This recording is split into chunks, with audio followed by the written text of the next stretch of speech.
शून्यकाल श्री धर्मवीर सिंह जी।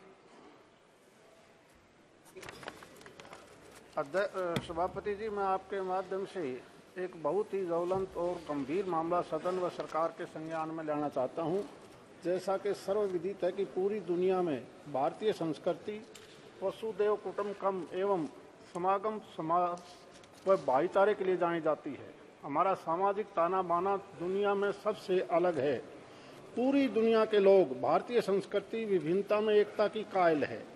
भारतीय समाज में सदियों से तयशुदा शादियां की परंपरा रही है।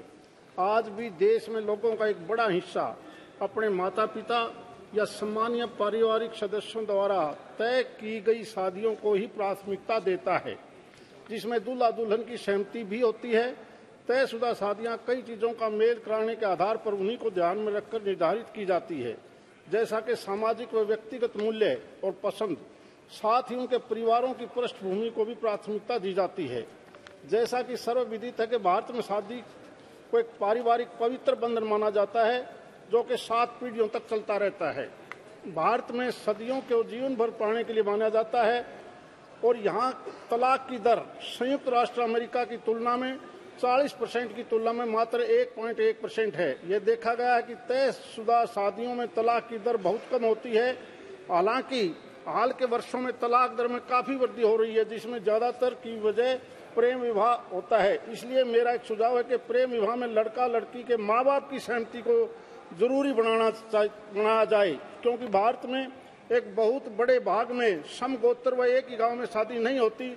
इसलिए प्रेम विवाह से गांव में झगड़े बहुत होते हैं। इन झगड़ों में खानदान के खानदान बर्बाद हो जाते हैं। इसलिए दोनों परिवारों की सहमति जरूर बनाई जाए। अध्यक्ष महोदय, आजकल समाज में एक नई बीमारी ने जन्म लिया है। वैसे तो ये बीमारी पश्चिमी देशों की है। इस बुराई व सामाजिक बुराई को लिव इन रिलेशनशिप कहते हैं। लिव इन रिलेशनशिप एक ऐसी व्यवस्था है जिसमें 2 लोग, महिला या पुरुष, बिना शादी के साथ रहते हैं। इस प्रकार के संबंध विशेष रूप से पश्चिमी देशों में बहुत आम हो चुके हैं, लेकिन यह बुराई अब हमारे यहाँ भी तेजी से फैल रही है। इसका नतीजा भी भयानक होता है। हाल ही में सरदा और आफताब का मामला सामने आया था, जिसमें दोनों लिव इन रिलेशनशिप में रहते थे। ऐसा कोई उदाहरण नहीं है, बल्कि रोजाना कोई न कोई केस सामने आ जाते हैं। इससे हमारा कल्चर तो बर्बाद हो ही रहा है, समाज में नफरत व बुराई भी फैल रही है। दुनिया हमें जिस सभ्यता व संस्कृति के लिए जानती थी, अगर यही हाल रहा तो हमारी संस्कृति एक दिन दम तोड़ देगी और हमारे उनमें कोई फर्क नहीं रहेगा। इस संबंध में मेरा माननीय मंत्री जी से निवेदन है कि लिव इन रिलेशनशिप के खिलाफ जल्द से जल्द कानून बनाया जाए, ताकि समाज से ये खतरनाक बीमारी खत्म हो सके। धन्यवाद। श्री राजन विचारे जी। मैं मेरे लोकसभा निर्वाचन क्षेत्र के को जोड़ने वाला महत्वाकांक्षी ऐरोली कलवा एलिवेटेड महत्वाकांक्षी प्रकल्प की तरफ आपका ध्यान आकर्षित करना चाहता हूं। मेरे लोकसभा निर्वाचन क्षेत्र में अंतर्गत आने वाले ठाणे रेलवे स्टेशन का भीड़ 40% अतिरिक्त भार कम करने के लिए कल्याण और डोंबिवली बंदापुर के श्रमिक वर्ग को सीधे नवी मुंबई तक पहुंचने के लिए यह मार्ग आसान हो जाएगा। वर्ष 2014 में पहली बार सांसद चुनने के बाद इस रेल बजट में तत्कालीन रेलवे मंत्री सुरेश प्रभु से मांग की गई थी कि इस अनुसार इस महत्वाकांक्षी परियोजना के लिए 428 करोड़ का रुपए देने के लिए इस परियोजना का भूमि पूजन 10 दिसंबर 2016 में प्रधानमंत्री आदरणीय नरेंद्र मोदी साहब और हमारे शिवसेना के प्रमुख आदरणीय उद्धव ठाकरे साहब के शुभ हाथों से हुआ था। इस परियोजना में एमएमआरडी द्वारा 1080 झोपड़ियों को पुनर्वसन के कारण इस परियोजना में देरी न होने के कारण इस परियोजना को 2 चरणों में किया गया था। 2018 में इस दीघा गांव रेलवे स्टेशन का काम शुरू हो गया। यह दीघा गांव रेलवे स्टेशन के पिछले 7-8 महीने से बनकर तैयार है। इस दीघा रेलवे स्टेशन के लिए 90 करोड़ का खर्चा भी किया गया है। ये स्टेशन शुरू न होने के कारण लोग ज्यादातर अपने खुद के गाड़ी से इस्तेमाल करते हैं, जिस वजह से यह ट्रैफिक जाम करने का सामना लोगों को करना पड़ता है। यहाँ के नागरिक भी इस उद्घाटन के प्रतीक्षा में कर रहे हैं। इस संबंध में आदरणीय देश के पंतप्रधान नरेंद्र मोदी साहब, रेलवे मंत्री, रेलवे राज्य मंत्री, मध्य रेलवे के प्रबंधक 4 बार स्मरण पत्र देने के बावजूद भी, ये स्टेशन पूरा होने के बावजूद भी ये काम शुरू नहीं किया गया है। इस दीघा स्टेशन के आसपास के क्षेत्र में बड़ी संख्या में आईटी कंपनियां हैं, रिलायंस है और बड़ी बड़ी कंपनी वहां पे है। इसलिए नौकरी के लिए आने वाले श्रमिक वर्ग को, स्थानिक नागरिकों का पैसा और समय दोनों व्यर्थ हो रहा है। इसलिए रेलवे स्टेशन को न खुलने के सेंट्रल रेलवे का भी मिलने वाला राजस्व भी कम हो रहा है। हाल ही में दीघा गांव में ये अभियान किया गया था, ये स्टेशन चालू करने के लिए। उस समय हजारों नागरिकों ने यहाँ पे सहभाग लिया था। मैं आदरणीय देश के पंतप्रधान नरेंद्र मोदी साहब और हमारे रेलवे मंत्री से अनुरोध करता हूँ कि पिछले 7-8 महीने से ये तैयार हुआ ये दीघा गांव रेलवे स्टेशन को तुरंत चालू करे। धन्यवाद। मेरा माननीय सदस्यों से अनुरोध है कि बात कृपया संक्षेप में कहने का प्रयास करें। श्री अशोक कुमार रावत जी।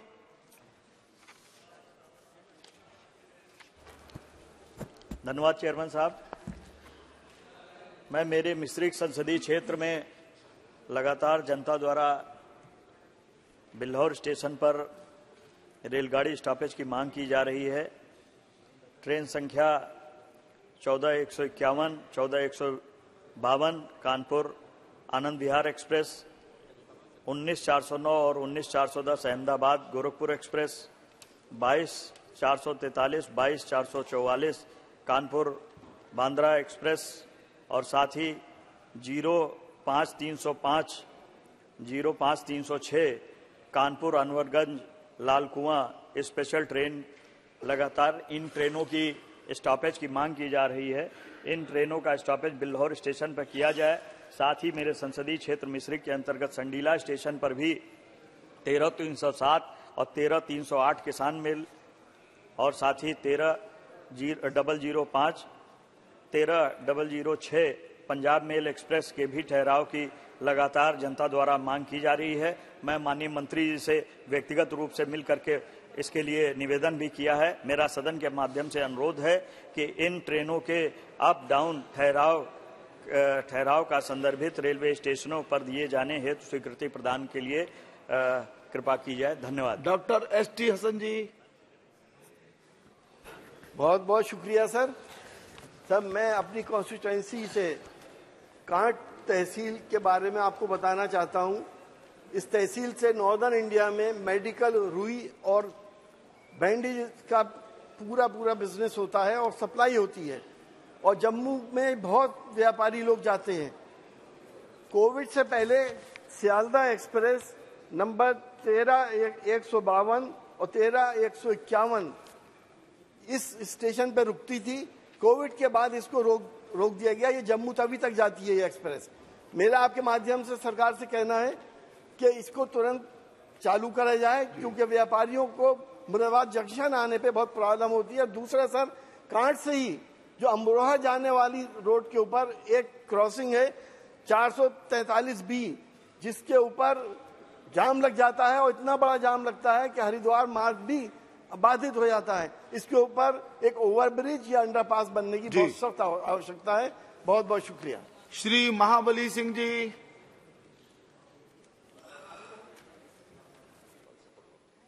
सभापति महोदय, सहारा समूह में देश के करोड़ों लोगों ने अपनी गाढ़ी कमाई के पैसा को बचत करके इन्वेस्ट किया था, जमा किया था महोदय।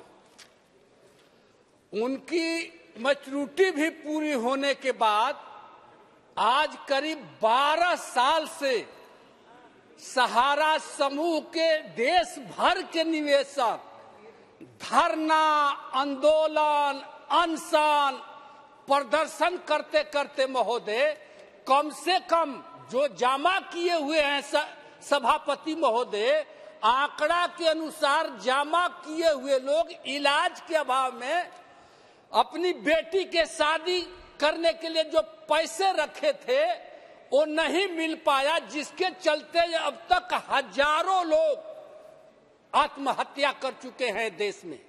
लेकिन इसके बाद भी आज तक सहारा समूह ने इन्वेस्टरों को पैसा आज तक नहीं मुहैया करा पाई महोदय। जबकि स्थिति है महोदय कि इस जो सहारा समूह है, जो हमारी सरकार है, इससे भी सुप्रीम कोर्ट सहारा के मामले में फंसी हुई है। और जो इस देश के सहारा समूह में जो निवेशकों ने पैसा किया, वो पैसे के अभाव में आज खाने बिना महोदय मर रहे हैं।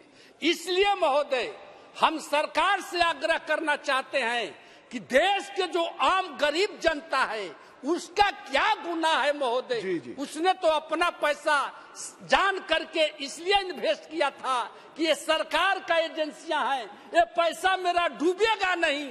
लेकिन उन्हें आज ऐसा लग रहा है कि हमारी सरकार उन इन्वेस्टरों को पैसा दिलाने में अपने को असमर्थ साबित हो रही है, जिसके चलते आज बहुत बड़ी स्थिति दयनीय है।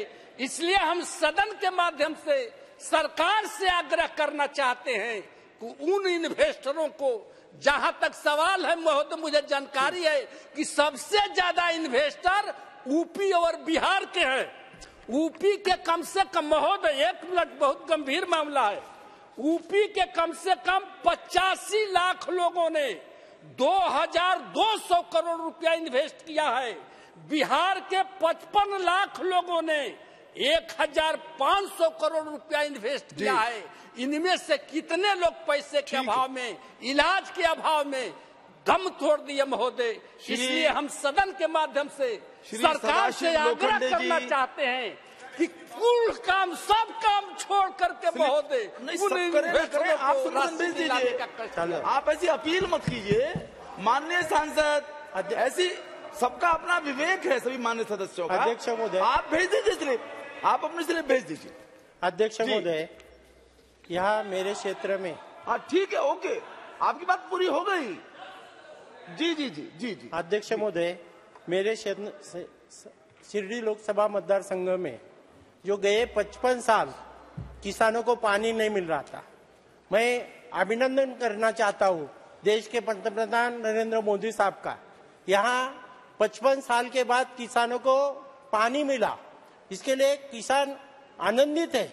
और आनंदित होने से मैं देश के पंतप्रधान नरेंद्र मोदी साहब, जो वो टाइम के मंत्री है, हमारे महाराष्ट्र के नेता नितिन गडकरी साहब, मुख्यमंत्री और उप मुख्यमंत्री का अभिनंदन करेंगे कि 55 साल के बाद 182 गांव को पानी मिला।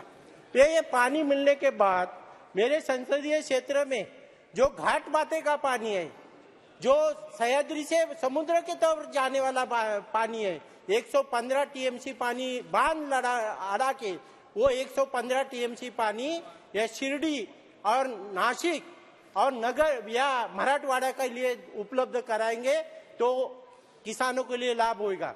मैं आपसे विनंती करता हूं कि 2005 में महाराष्ट्र में समान जल वितरण अधिनियम कायदा पास हुआ है, उसे जो किसानों को हमारा हक है, ब्रिटिश कालीन जो सरकार शासन था, उसने अकाल पीड़ित तहसील है हमारे, उसको पानी देने का निर्णय किया। फिर 2005 का कायदा किया, वो जो ब्रिटिशों ने न्याय दिया था हमारे लिए, जो तहसील है हमारे, जो अकोला है, संगमनेर है, राहता है, कोपरगांव है या राहुरी है, श्रीरामपुर और नेवासा के लिए न्याय दिया था। वो न्याय 2005 का कानून पास करने के बाद जो हमारा पानी कम हो गया, पानी उपलब्ध करने के लिए मेरा एक सुझाव है कि जो घाट माते का पानी उपलब्ध कराए। उसके लिए मैं आपको विनती करता हूँ कि 2005 में जो मराठवाड़ा में एक जायकवाड़ी डैम बनाया गया, उसमें 109 टीएमसी पानी उपलब्ध है। महाराष्ट्र में जो नासिक नगर का पानी उपलब्ध है वो 80 टीएमसी पानी है, और ये पानी उपलब्ध होने से हमारे को दिक्कत हो रही है। मैं आपसे माध्यम से ये बोलना चाहता हूँ, 115 टीएमसी पानी अड़ा के जो हमारे जो तहसील है, गोदावरी है, मुड़ा है, पवरा नदी है, उसके ऊपर एक कोल्हापुरी बांध करके जो 15 टीएमसी पानी अड़ा के हमारे किसानों को न्याय मिले, और 5 टीएमसी पानी जो अतिरिक्त पानी है, जो संगमनेर है, कोपरगांव है, या ठिकाणी रहता है, ये श्रीरामपुर तहसील है, उसको पानी देने के लिए 5 टीएमसी पानी उपलब्ध करा के ये किसानों वंचित हुए, ये किसान है, उसको न्याय दी। मैं शिरडी से सांसद होने से मैं आपसे बाबा का संदेश है श्रद्धा और समृद्धि का, मैं आपसे विनंती करूंगा कि 115 टीएमसी पानी उपलब्ध करा के हमारे को 20 टीएमसी पानी, 1 मिनट सर, 20 टीएमसी पानी शिरडी को देके, 10 टीएमसी पानी नासिक को देके, बाकी जो बचेला पानी है, जो अतिरिक्त पानी होगा वो मराठवाड़ी जायकवाड़ी को दे। ये तुरंत आप महाराष्ट्र शासन को निर्देश कीजिए, वो प्रस्ताव मंगा के राज्य के ओर से वो तुरंत मंगा के उसको मान्यता दे। धन्यवाद। मालकर जी कृपया संक्षेप में बात रखें। धन्यवाद सभापति महोदय। धन्यवाद सभापती महोदय। मी आपल्या माध्यमातून धाराशिव आणि सोलापूर जिल्ह्यामध्ये शेतकऱ्यावर एक सुरत चेन्नई राष्ट्रीय महामार्ग आणि दुसरा सोलापूर तुळजापूर धाराशिव रेल्वे मार्ग, ह्या 2 प्रकल्पाच्या भूमी संपादनाच्या प्रक्रियेत होत असलेल्या अन्यायाबाबत केंद्र सरकारचं लक्ष वेधू इच्छितो। अध्यक्ष महोदय, या दोन्ही प्रकल्पाचं भूसंपादन त्या ठिकाणी प्रक्रिया चालू आहे। ह्या भूसंपादन प्रक्रियेमध्ये मोठ्या प्रमाणात शेतकऱ्यांची मागणी आहे की त्यांची जमीन ही थेट खरेदीच्या पद्धतीने त्या ठिकाणी संपादित केली जावी। त्याच्या पाठीमागचं कारण असं आहे की थेट खरेदीने जर भूमीचं संपादन झालं तर शेतकऱ्याला त्याच्या जमिनीच्या किमतीच्या 5 पट त्या ठिकाणी रक्कम मिळते, पण दुर्दैवानं त्या ठिकाणी थेट खरेदीनं जमिनीचं संपादन न करता त्या ठिकाणी सक्तीचं भूसंपादन त्या ठिकाणी केलं जातंय, ज्याच्यामुळे शेतकऱ्यांना 4 पटीच्या मोबदला त्या ठिकाणी ह्या प्रकल्पामध्ये मिळतोय। अध्यक्ष महोदय, आपल्या माध्यमातून मला आपल्याला लक्षात आणून द्यायचंय की महाराष्ट्रामध्ये पुणे मिरज ब्रॉडगेज असेल, बारामती फलटण लोणंद नवीन रेल्वे मार्ग असेल, वदासा गडचिरोली नवीन ब्रॉडगेज रेल्वे मार्ग आहे, ह्या सगळ्या रेल्वेच्या भूसंपादन प्रक्रियेमध्ये त्या ठिकाणी थेट खरेदी करण्यात आली। ह्याचा फायदा तिथल्या शेतकऱ्यांना झाला, 5 पटीनं मोबदला मिळाला। माझी ह्याच पद्धतीनं राज्य सरकारचा सुद्धा 2015चा GR आहे की पहिल्यांदा भूसंपादन प्रक्रिया थेट खरेदीने त्या ठिकाणी अंमलबजावणी करावी, पण दुर्दैवानं धाराशिव तुळजापूर सोलापूर ह्या रेल्वे मार्गाचं मात्र भूसंपादन होत असताना त्या ठिकाणी कंपल्सरी पद्धतीने ॲक्विजिशन सक्तीचं भूसंपादन त्या ठिकाणी केलं जातंय। अध्यक्ष महोदय, हा धाराशिव जिल्हा जो आहे त्या धाराशिव जिल्ह्यामध्ये सुरत चेन्नईचा राष्ट्रीय महामार्ग पण जातोय। ह्या महामार्गामध्ये सुद्धा सक्तीचं भूसंपादन त्या ठिकाणी केलं जातंय, जेव्हा की शेतकरीची मागणी आहे की थेट खरेदीच्या पद्धतीने भूसंपादन त्या ठिकाणी व्हावं, कारण 5 पट मोबदला मिळतोय। अध्यक्ष महोदय, धाराशिव जिल्हा हा आकांक्षित जिल्हा आहे, ॲस्पिरेशनल डिस्ट्रिक्ट आहे। महाराष्ट्रामध्ये सगळ्यात जास्त शेतकऱ्याच्या आत्महत्या होणारा हा जिल्हा आहे। अध्यक्ष महोदय, आपल्या माध्यमातून विनंती आहे की त्या शेतकऱ्याला न्याय द्यायची गरज आहे, त्यांना मदत करायची आवश्यकता आहे। अशा परिस्थितीमध्ये शेतकऱ्यांना 5 पट मोबदला मिळावा ही तिथल्या शेतकऱ्याची माफक अपेक्षा आहे। अध्यक्ष महोदय, मला आपल्या माध्यमात लक्षात आणून द्यायचंय की भारत 1947ला स्वतंत्र झाला, पण दुर्दैवानं मी ज्या भागात मराठवाड्यात राहतो, मराठवाड्याला स्वतंत्र व्हायला सुद्धा किमान 1 वर्ष त्या ठिकाणी वेळ लागलेला आहे। अध्यक्ष महोदय, ह्या सगळ्या बाबीचा विचार करून केंद्र सरकारनं ह्या प्रकरणामध्ये लक्ष घालावं आणि ही भूसंपादन प्रक्रिया त्या ठिकाणी थेट खरेदीच्या माध्यमातून केली जावी, जेणेकरून माझ्या भागातल्या शेतकऱ्याला 5 पटीनं अधिकचा मोबदला मिळेल आणि न्याय मिळेल, ही माझी आपल्या माध्यमातून। Sir, I would like to raise the matter regarding the suspended stoppage of trains in many railway stations in Kerala after COVID pandemic. Now the situation is changed and normalcy is restored. The suspended stoppage are not restored at many railway stations, and also many travelling problems faced by the passengers in Kerala. Sir, on last 4th, 2 female students travelling in Parishuram Express fell unconscious in a suffocated stampede. Due to the uncontrollable rush train passengers in Kerala have been facing the miserable journey after COVID pandemic. Due to insufficient number of trains, many passengers have to rely on the same train in the morning and evening. Holding up trains, including passenger trains, to allow other trains to pass causes physical inconvenience to the passengers and make it difficult to them to reach school, workplaces and other needs on time. Due to Sabarimala pilgrim season and Christmas holidays, there will be rush of passengers from neighboring states, from Andhra, Telangana, Karnataka, Tamil Nadu to Kerala, and also metro cities like Delhi and Bombay. I therefore request to the Honourable Railway Minister sanction more passenger trains and special trains from metro cities to avoid rush in Christmas, Sabarimala pilgrim season and New Year season. Thank you, sir. Shri S.R. Parthiban ji. தமிழகத்தினுடைய மிகப்பெரிய மாவட்டமாக இருக்கக்கூடிய சேலம் மாவட்டத்தில் railway கோட்டம் அமைக்கப்பட வேண்டும் என்று சொல்லி தந்தை பெரியார் அவர்கள் 1952ஆம் ஆண்டு சேலத்தில் நடந்த மாநாட்டிலே ஒரு தீர்மானத்தை நிறைவேற்றி சேலம் மாவட்டம் பொருளாதார வளர்ச்சி அடைவதற்காக ரயில்வே கோட்டம் மிக முக்கியம் என்பதை வலியுறுத்தினார். அதைத் தொடர்ந்து சேலம் மாவட்டத்தினுடைய முன்னாள் அமைச்சர் மரியாதைக்குரிய அண்ணன் வீரபாண்டியார் அவர்கள் பல்வேறு போராட்டங்களை முன்னெடுத்து சேலம் மாவட்டம் வளர்ச்சி அடைய வேண்டும் என்றால் சேலம் ரயில்வே கோட்டம் மிக முக்கியமானது என்பதை வலியுறுத்தி பல கட்ட போராட்டங்கள் நடத்தி வீரபாண்டியார் அவர்கள் சேலம் ரயில்வே கோட்டம் அமைப்பதற்கு காரணமாக இருந்தார். அதைத் தொடர்ந்து தமிழக அதைத் தொடர்ந்து You are not speaking the subject you have mentioned. Railway கோட்டம் அமைப்பதற்காக தமிழக முதல்வர் அவர்கள் same subject sir, same subject. Come to the same. Please. தலைவர் கலைஞர் அவர்கள் ரயில்வே கோட்டத்தை தொடங்கி வைத்தார். அதன் தொடர்ச்சியாக சேலம் ரயில்வே கோட்டமானது இந்திய ரயில்வேயின் தெற்கு ரயில்வே மண்டலத்தின் ஒரு ரயில்வே ஆகும். இது 2006 பாலக்காடு ரயில்வேக்குள் இருந்து பிரிக்கப்பட்டு தமிழ்நாட்டிலே 15 மாவட்டங்களை உள்ளடக்கி 795 கிலோமீட்டர் தூரம் கோயம்புத்தூர் சந்திப்பு பிரிவின் மிக முக்கியமாகும். ரயில்வே கோட்டத்தில் இருக்க வேண்டிய மிக முக்கியமான பிட்லைன் எனப்படும் ரயில் பெட்டிகள் பராமரிப்பையும் ETR இன்ஜின் டர்ன் ரவுண்ட் எனப்படும் ரயில் இன்ஜின் ரயில் பெட்டிகள் மாற்றி அமைக்கும் வசதி இந்த சேலம் ரயில்வே கோட்டத்தில் இல்லை.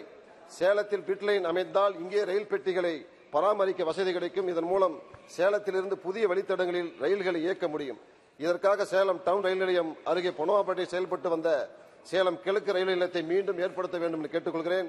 சேலத்தில் பிட்லைன் வசதி ஏற்படுத்தப்பட்டால் சேலம் ஜங்ஷன் ரயில் நிலையத்தில் பகல் முழுவதும் ஈடாக நிறுத்தி வைக்கப்பட்டிருக்கும் சேலம் சென்னை எழும்பூர் விரைவு ரயில் பராமரிப்பு செய்து சேலம் கோவை அல்லது சேலம் திருச்சி என குறுகிய வழித்தடங்கள் இயக்கப்பட வாய்ப்பாக ஏற்படும். இதேபோல அயோத்தியா பட்டணத்தில் உள்ள 2வது ரயில் நிலையமாக ஏற்படுத்தினால் சேலம் மயிலாடுதுறை விரைவு ரயில் சேலம் கோவை மற்றும் சேலம் காட்பாடி பயணிகள் ஆகியவற்றை அயோத்தியா பட்டணத்திலிருந்து இயக்குவதன் மூலமாக சேலம் டவுன் சேலம் செவ்வாப்பேட்டை ரயில் நிலையங்களுக்கு உட்பட்டவர்களுக்கு நேரடியாக வசதி கிடைக்கும். சேலம் ரயில் நிலையத்தில் பிளாட்ஃபார்ம் 1 மற்றும் 2 ஆகியவற்றை நகரும் படிக்கட்டு வசதிகள் ஏற்படுத்திட வேண்டும். இதன் மூலம் வயதானவர், உடல்நலம் குறைந்தவர் மற்றும் மாற்றுத்திறனாளிகள் பயனடைவார்கள்.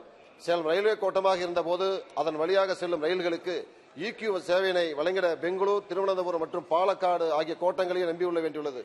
எனவே சேலம் வழியாக செல்லும் அனைத்து ரயில்களும் EQ வசதி சேலத்திற்கு வழங்கிட வேண்டும் என்ற இந்த நேரத்தில் கேட்டுக்கொள்கிறேன். ஓமலூர் மேட்டூர் செல்லும் வழியிலே உள்ள லெவல் கிராசிங் ஆயிரக்கணக்கான வாகனங்கள் மேட்டூர் டேம் மற்றும் கெம்ப்ளாஸ்ட் போன்ற நிறுவனங்கள் இருக்கிறது. அந்த பக்கம் ஆயிரக்கணக்கான வாகனம் வந்து செல்வதால் பல மணி நேரம் காத்திருக்க வேண்டிய டிராபிக் ஜாம் ஏற்படுகிறது.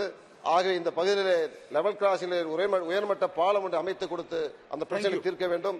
வண்டி எண் 22152 சென்னை சேலம் எக்ஸ்பிரஸ் தற்பொழுது 11:50 மணிக்கு சென்னை. இதனால் பயனாளிகள் மிக சிரமப்படுகிறார்கள். கொரோனா நோய் காலத்துக்கு முன்பு இருந்த வண்டியில் புறப்படும் நேரத்தை மீண்டும் 10:40க்கு மாற்றி அமைக்க வேண்டும் என்ற நேரத்தில் நான் கேட்டுக்கொள்கிறேன். நன்றி, வணக்கம். श्री विद्युत बरन बैतू जी. धन्यवाद सभापति महोदय. माननीय सभापति महोदय, आपका ध्यान अति महत्वपूर्ण विषय की ओर आकृष्ट करना चाहता हूं कि प्रधानमंत्री कृषि सिंचाई योजना अंतर्गत सुवर्ण रेखा परियोजना SMP के खरकाई दाएं मुख्य नहर के निश्चित मुराकाटी शाखा नहर टेनियल एकरनामा के पुनर्जीवित करने की आवश्यकता है.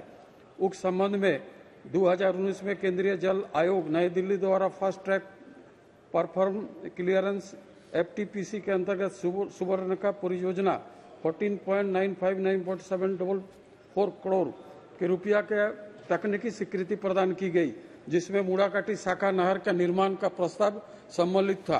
पूर्व में 2010 में प्राइस लेवल का परियोजना कॉस्ट ₹6613.34 करोड़ इन्वेस्टमेंट क्लियरेंस प्राप्त कर जल संसाधन विभाग झारखंड सरकार द्वारा प्रशासनिक स्वीकृति प्रदान की गई थी। जल संसाधन विभाग झारखंड सरकार के पत्रांक 1/PMC कार्य 996/2017-46/2020 रांची दिनांक 19/3/2021 द्वारा परियोजना को 12.849.46 करोड़ रुपया का स्वीकृति प्रदान की गई। मूड़ाकाटी शाखा नहर निर्माण कार्य सुप्त अवस्था में रखा गया। मूड़ाकाटी शाखा नहर कुछ भाग में 3 एकरनामों के तहत एकरनामा संख्या SBD 1/2019-20, SBD 02/2019-20 तथा SBD 3/2019-20 दिनांक 11/1/2000 के अंतर्गत कार्य प्रारंभ करने के एकरनामा 11/1/2020 को किया गया था। उस समय राज्य सरकार द्वारा 3 टनियल का निर्माण कार्य प्रशासनिक स्वीकृति दी गई थी। एकरनामा नहीं होने के 3.5 वर्ष बीत जाने के उपरांत दिनांक 17/5/2023 को टनियल का निर्माण कार्य को बंद कर दिया गया। उल्लेखनीय है कि महोदय, मूड़ाकाटी शाखा नहर जादूगोड़ा मुसाबोनी डुमुरिया प्रखंड करीब 12,000 हेक्टेयर जमीन सिंचाई सुविधा उपलब्ध कराने जाने का प्रशासन है, जो मुख्यतः आदिवासी किसानों के गाजिया स्थिति खरकाई नदी पर वर्ष 2019-20 में 500 करोड़ से लागत बराज बनकर तैयार है। पिछले 3.5 वर्ष में यदि मूड़ाकाटी शाखा नहर निर्माण कार्य पूरा हो गया होता तो गरीब किसानों का सिंचाई व्यवस्था हो गया होता। विगत 4 वर्षों से औपचारिक रूप से जल संसाधन विभाग रांची द्वारा प्रधानमंत्री कृषि सिंचाई योजना अंतर्गत सुवर्णरेखा परियोजना के लिए अतिरिक्त केंद्रीय अनुदान प्रस्ताव केंद्र सरकार को भेजा गया। मैंने दिनांक 2009-2000 तक माननीय मंत्री जल शक्ति मंत्रालय दिल्ली टनियल के 3 एकरनामा को पुनर्जीवित करने का आह्वान किया था, परंतु 2000 की अनुसूचित दर पर निर्माण टनियल का पूरा कर एकरनामा जीवित कर 2000 अनुसूचित कर पूरा करने का निर्णय किया गया था। अतः महोदय, आपके माध्यम से माननीय मंत्री जल शक्ति मंत्रालय भारत सरकार को अनुरोध है कि उपरोक्त तथ्यों को आलोक में मूड़ाकाटी शाखा नहर को टनियल को 3 को एकरनामा को हेतु झारखंड सरकार को निर्देश किया करने की कार्य करें। धन्यवाद महोदय। इतना विस्तार से बोलना अपेक्षित नहीं है जी। धन्यवाद स्पीकर सर। सर, मेरे क्षेत्र अंडमान निकोबार आइलैंड्स के अंदर में सर एक ही म्युनिसिपल काउंसिल है जिसका नाम पोर्ट ब्लेयर म्युनिसिपल काउंसिल है, और इस म्युनिसिपल काउंसिल के अंदर में करीब 4000 मजदूर काम करते हैं। इसमें आपका रेगुलर मजदूर है, कैजुअल मजदूर है और डेली रेटेड मजदूर है। 1999 में सर म्युनिसिपलिटी का जो कचरा सफाई करने के लिए वहां पे सर करीब 1195 डेली रेटेड मजदूर को लिया गया था सर, जिनको एक दिन में सिर्फ 50 रुपया दिया जाता था। और ये 1195 जो डेली रेटेड मजदूर हैं, इनको 2015, 2017 और 2020 में सर बैच वाइज इनको कैजुअल किया गया। मेरा आपके द्वारा सरकार से ये मांग है सर कि ये 1195 जो हमारे मजदूर भाई हैं, जो 1999 से काम कर रहे हैं, आज 2023 हो गया, करीब 24 साल का उनका सर्विस हो गया, ठीक है। कचरा में साफ करते करते लोग बीमार हो गए सर, उनका जो हेल्थ का कंडीशन ठीक नहीं है, ठीक है, उनके बच्चे बड़े हो गए हैं।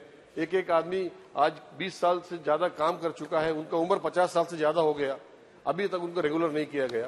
तो आपके माध्यम से मैं सरकार से ये मांग करता हूँ, रिक्वेस्ट करता हूँ कि जो 1195 हमारे कैजुअल मजदूर भाई है, उनको जल्द से जल्द सर रेगुलर किया जाए, क्योंकि उनका रिटायरमेंट एज भी उनका पास आ चुका है। और अगर उनको नहीं किया जाएगा तो एक बहुत ही उनके साथ में एक जाति होगा सर, जो इंसान पूरा जिंदगी अपना अंडमान निकोबार के लोगों का सेवा में जो बिताया है, और कोरोना के समय भी उन लोगों ने बहुत काम किया। तो यही मेरा आपके द्वारा सरकार से श्री मनोज तिवारी जी। धन्यवाद सभापति महोदय। मैं आपका ध्यान हमारी लोकसभा में लगभग 10,000 परिवारों का घर उजाड़ने की एक साजिश के तरफ दिलाना चाहता हूं, जहां देश में हमारे देश के यशस्वी प्रधानमंत्री नरेंद्र मोदी जी 4 करोड़ बेघर को छत दे देते हैं, और वो योजना दिल्ली में रोकी जाती है। ऊपर से जहां दिल्ली के बुराड़ी और तिमारपुर विधानसभा में 10,000 परिवार जहां 40 साल से बसे हैं, उस पर दिल्ली सरकार ऑर्डर करती है कि इनको तोड़ दिया जाए और इवैक्यू लैंड घोषित किया जाता है। आपको जानकर के आश्चर्य होगा सभापति महोदय कि माननीय उच्च न्यायालय को दिल्ली की केजरीवाल सरकार से गलत हलफनामा दिया जाता है कि वो खाली लैंड है, जबकि वो 40 साल से वहां लोग बसे हैं। पीएम उदय योजना में जहां दिल्ली की सभी अनधिकृत कॉलोनियों को हमारे प्रधानमंत्री जी ने एज इज वेयर इज मान्यता दे दी है, उसमें शामिल है। उसके बाद भी वहां के लोगों को पता भी नहीं कि उनका केस चला और वो हार गए। हमें दोबारा हाईकोर्ट जाना पड़ रहा है, तब स्टे मिला है। ऐसे अत्याचार के दौरान मैं माननीय सभापति महोदय आपसे निवेदन करना चाहता हूं, सदन के माध्यम से मांग करना चाहता हूं कि पूरे मामले की उच्च स्तरीय जांच कराई जाए। आखिर किसको फायदा पहुंचाने के लिए केजरीवाल सरकार ने 40 साल से बने मकानों को तोड़ने की साजिश की, और ऐसे घोर निंदनीय कृत्य करने वाले लोगों को कठोर सजा देने के लिए भी कार्यवाही की जाए। सरकार हस्तक्षेप कर इन 10,000 गरीब परिवारों को बचाने की कोशिश करे, ये हम आपसे प्रार्थना करते हैं। Shri N K. Premachandran ji. Thank you very much, Mr. Chairman, sir. Sir, my zero-hour submission is relating to the Anganwadi workers and Anganwadi helpers. I hope that the entire House will associate with me the submission to be made, because the Anganwadi workers and helpers, their life is very pathetic situation. So the salary and benefits of Anganwadi workers are meager and they are not able to meet their essential day-to-day expenses. But at the same time, the responsibility of the Anganwadi workers and helpers are very high, but the benefits available to them is very, very less. It is negligible. Even in my state, even the Anganwadi teachers, that is workers, the salary is less than 13,000 rupees per month. This is a meager allowance being provided to the Anganwadi workers and helpers. Sir, so my submission is, they have the demand, and I have given already a private member bill has already been introduced, and in which I have demanded for extending ESI benefit to the Anganwadi workers. So far it has not been considered. So since it is, and since the responsibility is very high, and they have to retire without getting any pension, there is no retirement benefit, nothing is there. After 20 years, 30 years of service of a Anganwadi worker and helper, she has to retire without getting a single pie as pension or gratuity or insurance. Nothing is there. There is no medical benefit, nothing is there. So my submission is, I request the government to come out with an official bill providing the following facilities. That is, minimum allowance should be provided to the Anganwadi workers, minimum not less than 25,000 rupees, and for the workers, for the helpers, minimum 20,000 rupees. And the second demand is ESI medical benefit may be extended to Anganwadi workers and helpers. And the third one is retired Anganwadi workers and helpers may be provided with a minimum pension of not less than 5,000 rupees, for which I urge upon the government to come out with a government bill so as to provide all these benefits to Anganwadi workers and helpers. I request the honorable government to respond it. And sir, this is a very important matter. I hope that the government will respond to it. Cabinet ministers are there, but unfortunately, they are not even listening to it. It is quite unfortunate. So we are seeking a response from the government regarding the Anganwadi workers and the Anganwadi helpers, extending the benefit to them. That has to be taken very seriously, because it is a central as well as the state-sponsored scheme. They have to be protected. They are the major force of our country. जो associate करना चाहते हैं, please send your slips. So once again, I urge upon the government to consider this request. Thank you very much, sir. Thank you, Chairman, sir. The tussle between Governor of Kerala and state government has put the entire higher education administration and governance on a standstill, and it is impacting the delivery of quality learning and critical areas of research. The lack of appointments of vice chancellors in almost all universities causing a total halt in continuity of administration and academics, and this situation demand an immediate resolution. Sir, the education excellence achieved in the higher education sector in under question as the political between governor and state government led by the Chief Minister is impacting the quality of education in the University of Kerala State. The post of academic significance like Vice Chancellor being used and exploited for satisfying political points is a blatant violation of UGC norms and guidelines. The controversy surrounding the appointment of Dr. Gopinath Ravindran is the latest of such a shameful incident that erode the quality of higher education in Kerala, sir. The same is the experience with the appointment of Vice Chancellors in Kerala Technical University, Fisheries University and other universities. Even with the 14 universities are not regular Vice Chancellors. The purpose of education excellence and research output of national importance is not achieved as the institution have become the battleground for political contest and the people loyalty than academic quality are appointed through the back door, sir. Sir, this is a very serious situation in Kerala. Higher education in Kerala also facing serious problem because governor and state government is going different way. So governor is appointing vice chancellor, state government is appointing another vice chancellor. So the entire higher education system is totally paralyzed. And also the students are now going abroad. Put your demand now. Yeah, sir. The students, they are going to abroad because of this issue. In colleges and universities in Kerala, dropout is also there. Sir, number of students, they are going out the state. This is a very serious matter, sir. I would like to request honorable... Every issue is very serious, sir, whatever is put in parliament. No, this is an education issue, sir. Yes. Sir, you know Kerala education system is very... Kerala education system, everybody is appreciating. But the recent situation in Kerala, governor and state government going different way. The entire system is collapsed. Shri Vincent Chapalaji.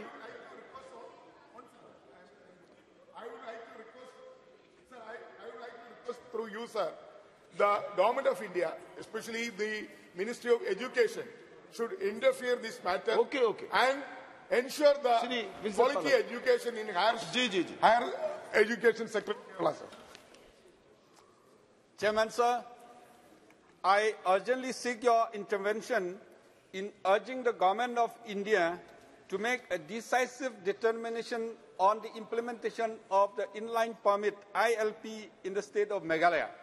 In 2019, the State Assembly of Meghalaya has passed a resolution that the ILP to be implemented as soon as possible. Regrettably, the citizens of Meghalaya continue to grapple with uncertainty as the government of India has yet to provide clarity on the matter, causing unrest and confusion.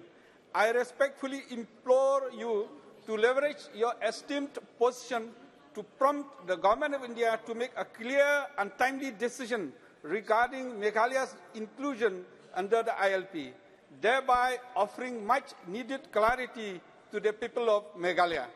The establishment of ILP intended to protect the people from exploitation and alienation.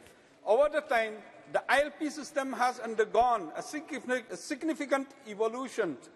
Regulation has been relaxed and diverse categories of permits have been introduced to cater the various needs, making the system adaptable. Sir, the implementation of ILP in Meghalaya will protect the tribal communities and also will contribute to the sustainable development of the region by regulating resources, mobilization, and equally distribution to the people. Thank you, sir. Dr. Sujay Radhakrishnan Vikhe Patel. धन्यवाद सभापति महोदय। Sir, मेरे लोकसभा अहमदनगर के निर्वाचन क्षेत्र में बिंगार cantonment का निर्माण सन 1879 में किया गया और आज 2023 तक करीबन 25,000 सिविलियन पॉपुलेशन उस कैंटोनमेंट एरिया में रिसाइड करती है। कैंटोनमेंट एरिया डिफेंस एस्टैब्लिशमेंट होने की वजह से सिविलियंस को काफ़ी दिक्कत होती है, जैसे कि ड्रिंकिंग वाटर सप्लाई है, FSI की दिक्कत है, NOCs फॉर कंस्ट्रक्शन और implementation of central government schemes. Sir, पिछले 25-50 सालों से यहाँ पे जितनी भी सिविलियन पॉपुलेशन है उनको इतनी दिक्कतों का सामना किया गया कि हर बार मांग हुई कि हमें म्युनिसिपल कॉरपोरेशन में लिया जाए। इसी के तहत हमारे देश के सम्माननीय संरक्षण मंत्री माननीय श्री राजनाथ सिंह जी के पहल से 16-10-23 और 26-11-23 को 2 उच्च स्तरीय मिनिस्ट्री ऑफ डिफेंस ऑफिसर्स के साथ मीटिंग की गई और जिसमें यह तय किया गया कि ये भिंगार कैंटोनमेंट एरिया अबॉलिश करके इसकी जो सिविलियन पॉपुलेशन है इसको अहमदनगर म्युनिसिपल कॉरपोरेशन में समायोजित किया जाए। इसी के तहत 3/12/23 यानी पिछले हफ्ते एक मीटिंग अहमदनगर में ली गई जिसमें सारे सिविलियंस को विश्वास में लेते हुए सबने इस बात से सहमति दी और सबका यही मसला था और सबने यही राय जताई कि हमें अहमदनगर म्युनिसिपल कॉरपोरेशन में आना है। इसी के तहत आज मैं आपके माध्यम से मिनिस्ट्री ऑफ डिफेंस को ये विनती करना चाहूंगा कि जल्द से जल्द exclusion of Bhingar cantonment area from cantonment board and inclusion in Ahmednagar municipal corporation की जो प्रक्रिया है वो जल्द से जल्द पूरी की जाए और 3 महीने में इन सिविलियंस को म्युनिसिपल कॉरपोरेशन में समायोजित करके इनकी सारी समस्याओं का हल ढूंढा जाए। धन्यवाद सर। सभापति महोदय, और मैं आज बिहार के 14 करोड़ लोगों का दर्द उठाने के लिए उठा हूं, विषय उठाने के लिए उठा हूं और मुझे विश्वास है कि भारत के 140 करोड़ लोगों की संवेदना इस विषय के साथ हो। और अभी से 3 दिन पहले महोदय, ये देश में कहीं एक मौत हो जाती है तो लोग चिंता व्यक्त करते हैं। कर्नाटका के विजयपुरा जिला में 7 मजदूर जो हमारे यहां बेलदार कहलाते हैं, उनकी मौत कैसे हुई? उनकी मौत मक्के के जो ढेर लगे हुए थे एक फूड प्रोसेसिंग इंडस्ट्री में, अनुमान लगाइए महोदय, उनकी चीख लेकर के मैं सदन के भीतर आया हूं, बिहार के गरीबों की चीख लेके आया हूं। बोरे गिरने से अनुमान लगाइए कि कैसी व्यवस्था होगी। गोदाम में बोरे गिरने से 7 मजदूर चीख चीख कर मर जाते हैं और ये हमारे बिहार के वैसे मजदूर हैं। और उनकी आयु क्या थी? ये बेलदार थे जो सामान, जो बोरा उठा उठा के रखते थे और एक ही जाति की। उनकी आयु क्या थी? हम लोग यहां सदन में बात करते हैं देश के भविष्य का और नौजवानों का। एक की आयु 18 वर्ष थी, दूसरी की आयु 20 वर्ष थी, तीसरों की आयु 33 वर्ष थी, दूसरे की आयु 44 वर्ष थी। और मरने वाले कौन है? राजेश मुखिया पिछड़ी समाज से, खगड़िया से, शंभू मुखिया बेगूसराय से, राम ब्रिज समस्तीपुर से। पूरे बिहार के गरीबों का नक्शा देखिए। कृष्णा बेगूसराय से, लोकू यादव आपके क्षेत्र के बगल से, पटना के निकट का है, दुलार चंद्र बेगूसराय से, राम बुद्ध मुखिया समस्तीपुर से। महोदय, मैं ये नहीं कहना चाहता हूं इनकी पहचान गरीबों की ये है, ये सब पिछड़े समाज के हैं जिसकी दुहाई बिहार की सरकार लगातार करती है, जिसकी दुहाई जिन गरीबों के वोट पर लगातार पिछले 35 वर्ष से शासन कर रही है, वो इन गरीबों की चीख है। महोदय, पूरे भारतवर्ष में, और यही की कहानी नहीं है, पुणे में स्लैब गिरता है, मरने वाला मजदूर बिहारी है। बेंगलोर के सेप्टिक टैंक में जो सफाई करने जाता है वो मजदूर बिहारी है। दिल्ली के मंडी में आग लगती है, 36 लोग जल के मर जाते हैं, वो मजदूर बिहारी है। पंजाब के लुधियाना में खेत से काम करके अपने घर में सोता है, वो मरने वाला बिहारी है जी। और हैदराबाद की फैक्ट्री में अगर आग लगता है प्लास्टिक के तो मरने वाला बिहार है। कश्मीर के घाटियों में जो अपना पेट भरने जाता है, खून से लगाता है, आप क्या आतंकियों के, मैं विषय पर, आतंकियों के गोली से मरने वाला बिहारी है। महोदय, मैं इसलिए इस विषय को उठा रहा हूं कि पूरे सदन की संवेदना होगी। पूरा भारत, बिहारी आगे है, बिहार पिछड़ा है। ये क्यों है सवाल? और इसी सवाल के साथ इन मरने वाले मजदूरों की आवाज और चीख लेकर के मैं बिहार की आबादी में से 14, मैं बिहार से हूं, 14 करोड़ की आबादी में से किसी को ये बात स्वीकार करने में कठिनाई होती है कि 4 करोड़ लोग बिहार छोड़ के चले गए हैं और 4 करोड़ में से 3 करोड़ लोग वो गए हैं जिसकी जातीय जनगणना बिहार की सरकार कराती है और वोट की राजनीति करती है। महोदय, मैं सिर्फ इस विषय को इसलिए उठा रहा हूं, ये गिनती का धोखा। और आज मैं एक और अंतिम मांग करता हूं। कर्नाटक की सरकार, बहुत सारे यहाँ मेरे मित्र बैठे हैं, मलूक साहब बैठे हैं, हमारे बेगूसराय के पुराने मित्र बैठे हुए हैं, अलवालिया साहब, बहुत सारे केरल से। महोदय, पूरे भारत में बिहार के मजदूर गरीबी के हालात में काम करते हैं, ट्रेनों के हालात में देखिए। मैं कर्नाटक का सरकार को कहूंगा कि उसके खिलाफ कार्रवाई की जाए। 10 लाख रुपए का मुआवजा मांगूंगा, कर्नाटक की सरकार से ज्यादा नहीं मांगूंगा। और बिहार की सरकार से 1-1 करोड़ हर मजदूर मरने वाला, और आने वाला दिनों में देश में कोई भी मजदूर मरे उसे 1-1 करोड़ रुपया दिया जाए, क्योंकि बिहार सरकार का पूरा खर्चा, ये 4 करोड़ लोग जो पूरे भारत में रहते हैं वो बिहार सरकार की खर्चा चलाते हैं। मेरी मांग है बिहार सरकार से, एक तो उनको मुआवजा दिया जाए, और पूरे भारत के संसद में मैं विषय उठाना चाहता हूं कि श्री संजय सेठ जी, उस गरीब बिहारी के साथ होनी चाहिए जिसकी बात मैं उठा रहा हूं। स्लिप भेज दीजिए, प्लीज सेंड योर स्लिप। सब जी संजय सेठ जी, अगर सदन सहमत है तो ताली बजा करके नहीं, ऐसा नहीं, ऐसा अपील नहीं करनी चाहिए। नो। धन्यवाद सभापति महोदय, आपका जोहार। नो जी। प्रधानमंत्री नरेंद्र मोदी जी ने जीरो टॉलरेंस भ्रष्टाचार पे प्रहार और देश को गारंटी दी थी कि भ्रष्टाचार पर प्रहार करते हुए अपनी सरकार चलाएंगे, और जिसका परिणाम हुआ झारखंड के अंदर मुख्यमंत्री से लेकर अधिकारी तक सब ईडी के जद में हैं। ईडी कार्रवाई कर रही है, करोड़ों करोड़ रुपए बरामद हो रहे हैं।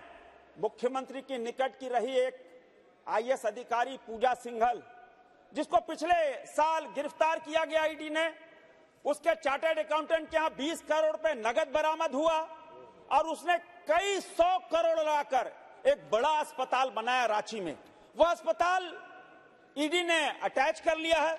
मेरा आग्रह है कि उनकी संपत्ति जब्त की गई, अस्पताल जब्त किया गया है, उस अस्पताल को जो हृदय रोग, किडनी रोग, लीवर रोग, दिमाग संबंधी, कैंसर संबंधी बड़े बड़े उपकरण वहां लगे हैं, मेरा स्वास्थ्य मंत्री से आग्रह आपके माध्यम से कि उसको देवघर एम्स में अटैच कर एक्सटेंशन सेंटर बना दिया जाए, ताकि झारखंड के लोगों को भला हो सके, और रिम्स की जो कुव्यवस्था है वहां पर, उस कुव्यवस्था पर लगाम लगे, और इस काली कमाई जो झारखंड के जनता से काली कमाई की है उसका सदुपयोग हो।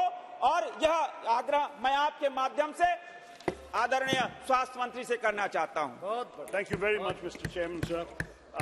I wish to draw the attention of the Honourable Education Minister and the Chairman of the University Grants Commission towards the plight of the non-NET PhD research fellows concerning the stipend they receive. As you're aware, sir, these are for researchers who do not get scholarships through the UGC NET exam. However, the researchers get a stipend of 8,000 rupees a month, with a contingency of 10,000 per annum for science subjects and 8,000 per annum for humanities and social science subjects, which has remained the same since 2006, sir. Unlike other fellowship programs, the stipend is yet to be subject to revision. Normally, revisions take place every 4 years. There should normally have been 4 upward revisions in the amount and the fellowship amounts that they're getting, sir. UGC is responsible for ensuring a conducive environment for scholars to conduct research.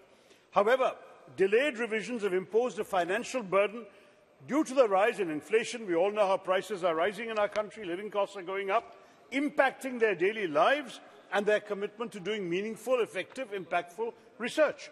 The fact is, sir, money is only part of the problem. The research scholars are also facing difficulties due to insufficient resources in their institutions, the infrastructure of the research institutes, inadequate support from their supervisors, and the absence of grievance redressal committees. The government must address these and also ensure regular disbursements of the stipend without delays. I therefore urge the Minister to consider hiking significantly the stipend amount of the non-NET fellows, as their contributions are pivotal in advancing our nation's growth in research and development. Thank you, Mr. Chairman. धन्यवाद सभापति महोदय। धन्यवाद सभापति महोदय। सभापति जी, मैं आपका ध्यान मेरे संसदीय क्षेत्र श्री गंगानगर और हनुमानगढ़ की तरफ दिलाना चाहूँगा, जहाँ राजस्थान के मूंग और चना किसानों की जो फसल है उसको 2020 और 21 में लगभग 2 करोड़ 25 लाख रुपए की हिंदुस्तान इंसेक्टिसाइड लिमिटेड यानी HIL पर बकाया है। और अनेकों बार मेरे व्यक्तिगत रूप से विभाग से अनुरोध करने पर भी मेरे संसदीय क्षेत्र के इन किसानों को अभी तक राशि का भुगतान नहीं हो पाया है। वर्ष 2020-21 में HIL ने यहाँ के किसानों से लगभग 868 क्विंटल चना और लगभग 1710 क्विंटल मूंग की खरीद की गई थी, जिसका भुगतान भी अभी तक नहीं हुआ है, जिससे किसानों को आर्थिक रूप से और दयनीय होना पड़ रहा है, वो सभी लोग मानसिक और आर्थिक तौर पे वो परेशानियों का सामना करना पड़ रहा है। इसी तरीके से 2023 में FCI के द्वारा खरीद किए गए गेहूं की आड़त का राशि का भी भुगतान अभी तक मेरे लोकसभा क्षेत्र में व्यापारियों को नहीं मिला है। FCI ने मेरे संसदीय क्षेत्र श्री गंगानगर और हनुमानगढ़ जिले में गेहूं की खरीद के लिए 30 जून 2023 को जो पोर्टल बंद हो गया था और व्यापारियों ने इससे पहले आड़त के बिल को FCI के पोर्टल पर ऑनलाइन करके अपलोड कर दिए थे, लेकिन काफी समय बीतने के बाद यहाँ के व्यापारियों को उनकी आड़त का भुगतान अभी तक नहीं मिला है, जिसके कारण उन व्यापारियों को भी मानसिक रूप से परेशान होना पड़ रहा है। मैं आपके माध्यम से इस सदन का मैं ध्यान और विभाग का ध्यान मैं दिलाना चाहूंगा कि किसानों और व्यापारियों को उनके भुगतान की संपूर्ण बकाया राशि जल्दी से जल्दी जारी कराकर और विभागों को समुचित दिशा निर्देश दें। बहुत बहुत धन्यवाद। Thank you. मैं देखिए मैं जी ठीक है, एडजॉर्न करने वाले हैं, तब तक और कुछ 0 और भी ले लीजिए। ऑब्वियसली मेरा भी मैं ले रहा हूं, लेकिन कृपया 1 मिनट पौन मिनट में अपनी बात करने की कोशिश कीजिए, धन्यवाद, तो अधिक माननीय सदस्य एकोमोडेट हो पाएंगे। Shrimati Parneet Kaur ji, please be brief within 1 minute. जी माइक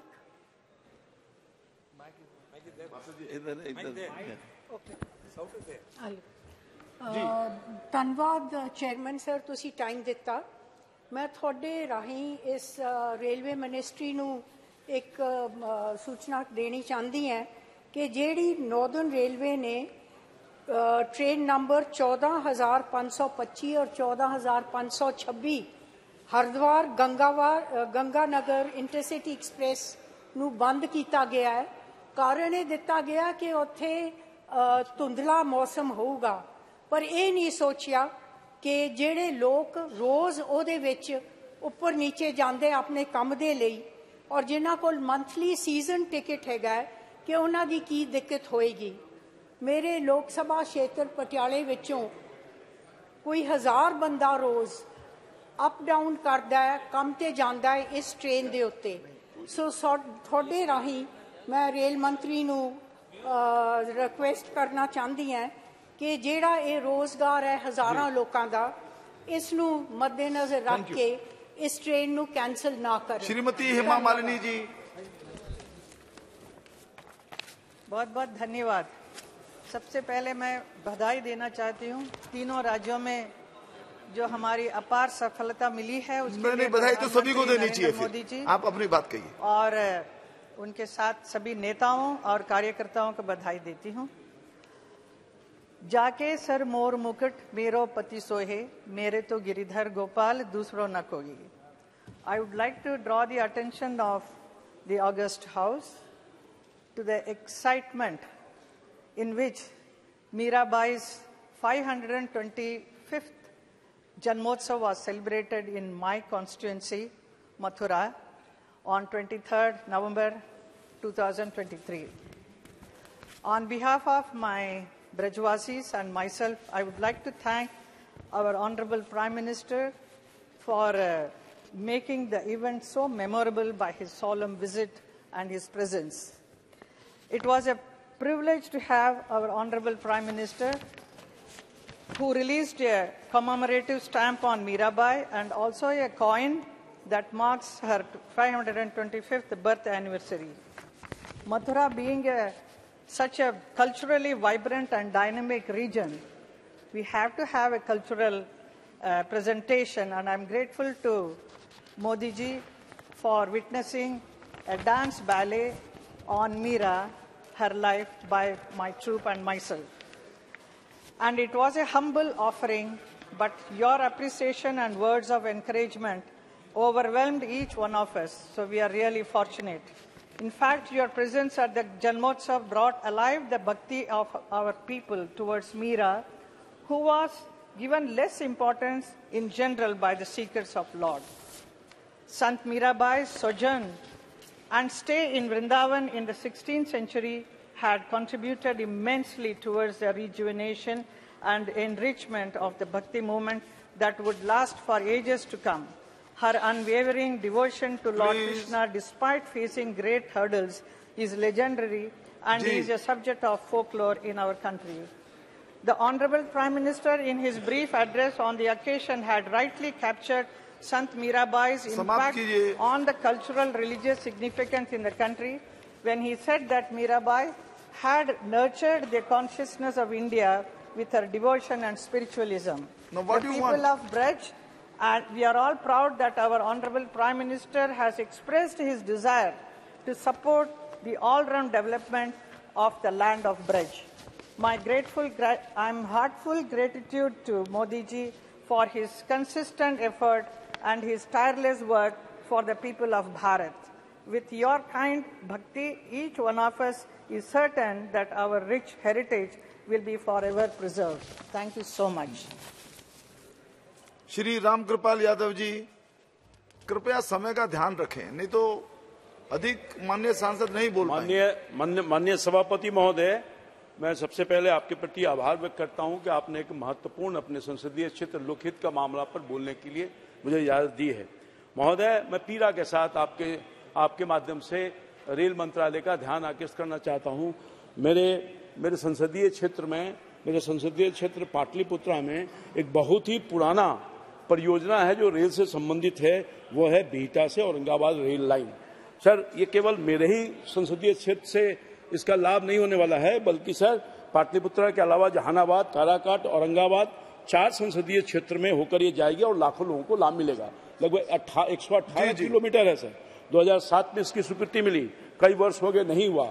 अभी जो है सर, वहां पर रजिस्ट्रेशन भी बड़े पैमाने पर चल रहा है इस योजना को लागू करने के लिए। सर, मैं आपके माध्यम से निवेदन करना चाहूंगा, उस समय सर सरकार अगर तत्कालीन सरकार 2007 में धनराशि देती तो शायद ये स्थिति नहीं होती। धनराशि नहीं देने की वजह से, पूर्ववर्ती सरकार के कारणों की वजह से नहीं लागू हो सका। मैं आपके माध्यम से निवेदन पूर्वक आग्रह करना चाहता हूं, जन आंदोलन को देखते हुए इस योजना, बिहटा औरंगाबाद रेल परियोजना को तुरंत लागू किया जाए, आवंटित करे सरकार धनराशि, ताकि वहां के सपना साकार हो सके और उस इलाके में विकास की भूखा लाइन नहीं देखा सर। इसलिए मैं आपके माध्यम से निवेदन करना चाहता हूं कि सर मुख्यमंत्री श्रीजुक्त नवीन पट्टनायक द्वारा यही मॉडल प्रस्तुत हो सारी, जहा द्वारा महिला माने विभिन्न नीति नियम ग्रहण करिपारिबे। मान्यवर सदस्य मानकु एक आकलन देबा पई मो राज्य ओडिशा रे समस्त ब्लॉक एवं सहरांचल स्थानीय संस्था गुड़िक 6 लक्षरू अधिक महिला स्वयं सहायक गोष्ठी रे 70 लक्षरू अधिक महिला संगठित होइछंती।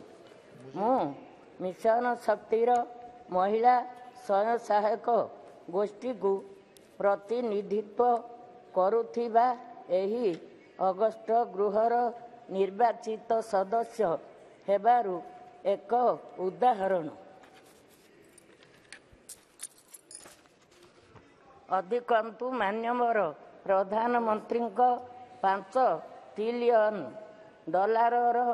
अर्थनीतिर स्वप्न को साकार करिबा पाई महिला मानकर समस्त सशक्तिकरण आवश्यक। राजनैतिक, सामाजिक तथा अर्थनैतिक दृष्टि शताब्दीरु वंचित होई आसुथिबा महिला उन्नति पाई प्रकल्प ठीक एवं आत्मा सहित यही आईन करबाकू भारत सरकार को मोर निवेदन। वंदे उत्कल जननी, जय जगन्नाथ। श्री एस आलूवालिया जी। उपाध्यक्ष महोदय, मैं बंगाली में बोलना चाहूंगा। उपाध्यक्ष महोदय, আমি বর্ধমান দুর্গাপুর লোকসভা সংসদীয় ক্ষেত্র থেকে নির্বাচিত হয়েছি। আমার এলাকাটা পশ্চিম বাংলার, it is known as granary of West Bengal, অর্থাৎ ধানের বাটি আমাদের গত বছরে 31 অক্টোবর 2022 সালে আমাদের পাশেরই মুলুক নেপালকে আমরা সাহায্যের জন্য প্রায় 6 লক্ষ মেট্রিক টন ধান ডিউটি ফ্রি দিয়েছি, তার নোটিফিকেশন হয়েছে। যার প্রতিফল কি হয়েছে যে কি ধান ভাঙলে চাল বেরোয়, আর ভাঙা চাল বেরোয়, ব্রান বেরোয়, আর ব্রান থেকে ব্রান অয়েল বেরোয়, আর ভাঙা চাল থেকে ইথেনল তৈরি হয়। তারপর ওই ভাঙা চাল থেকে ব্রান থেকে অয়েল বার করার পর খলি বেরোয়, যেটা পশুদের আহারের জন্য প্রয়োগ করে। ধান এক্সপোর্ট হয়ে গেলে আমাদের এলাকার যে ধানের মিলগুলো আছে, অর্থাৎ রাইস মিলগুলো যেগুলো আছে তার উপরে এফেক্ট হয়েছে, সলভেন্ট প্লান্টের উপরে এফেক্ট হয়েছে, ইথেনল প্লান্টের উপরে এফেক্ট হয়েছে। এখন শুনেছি আবার 10 লক্ষ টন তারা ডিউটি ফ্রি ধান চাইছে। আমার আপনার মাধ্যমে কেন্দ্রীয় সরকারের কাছে আবেদন আছে বাণিজ্য বিভাগকে আর বিত্ত মন্ত্রণালয়কে, যে দয়া করে এখানকার মানুষ সব বেকার হয়ে যাবে, এই যতগুলো মিল আছে বেকার হয়ে যাবে, আর আমাদের এলাকায় ধানের দাম বেড়ে যাবে এই মিল চালাবার জন্য। অর্থাৎ চালের দাম বাড়বে, সলভেন্ট প্লান্টের দাম, সলভেন্ট অয়েলের দাম বাড়বে, আর ইথেনলের দাম বাড়বে। একে বাঁচাবার জন্য এই পুরনো অর্ডারকে নিরস্ত করা হোক, আর নতুন কোনো অর্ডার যাতে না দেওয়া হোক, এটাই আমার অনুরোধ। ধন্যবাদ। अध्यक्ष महोदय, आपका बहुत बहुत धन्यवाद। आज मैं बेमौसम बरसात मेरे अमरावती सहित विदर्भ, पश्चिम महाराष्ट्र, मराठवाड़ा, इस पूरे महाराष्ट्र में आज बेमौसम बरसात के कारण बहुत ज्यादा मेरे किसान भाई बहनों का फसलों का बहुत ज्यादा नुकसान हुआ है। सर, मैं विनती करती हूँ मेरी केंद्र सरकार से, राज्य सरकार अपनी पूरे प्रयत्न में है कि हमारे यहाँ पे सोयाबीन, कपास, चना, तूर, मूंग, प्याज, अंगूर, संतरा, उस दिन मैं नासिक गई, नासिक में बहुत ज्यादा नुकसान, और आज भी बेमौसम बरसात है। हमारी राज्य सरकार और केंद्र सरकार मिलकर हमारे महाराष्ट्र के किसानों भाई बहनों को, उनको आर्थिक मदद करके, उनका कर्ज माफी करके या उनकी नुकसान भरपाई करके मेरे महाराष्ट्र के किसान भाई बहनों को मदत करिए। कारण मी ज्या क्षेत्रातून बिलॉंग करते ते पूर्ण अमरावतीमध्ये खूप जास्त पावसामुळे माझी अमरावतीचे शेतकऱ्यांचं खूप मोठं नुकसान आहे। तर तिथे बेमौसम जे बरसात तिथे आलेली आहे ते घोषित करून त्यांना सगळ्यांना सरसकट कर्जमाफी करून त्यांना नुकसान भरपाई द्यावी, एवढी केंद्र सरकारला आणि राज्य सरकारला मी विनंती करते। कारण की त्यांना आधार देणं आज आमच्या काळाची गरज आहे, नाही ते येणाऱ्या भविष्यामध्ये या देशामध्ये शेतकरी आपल्याला सापडत नाही, तेव्हा आपण खूप पछताऊ। पण आज आपण जर त्यांना मदत केली तर खूप मोठी मदत या शेतकरी भाऊ बहिणांना होईल। Thank you sir.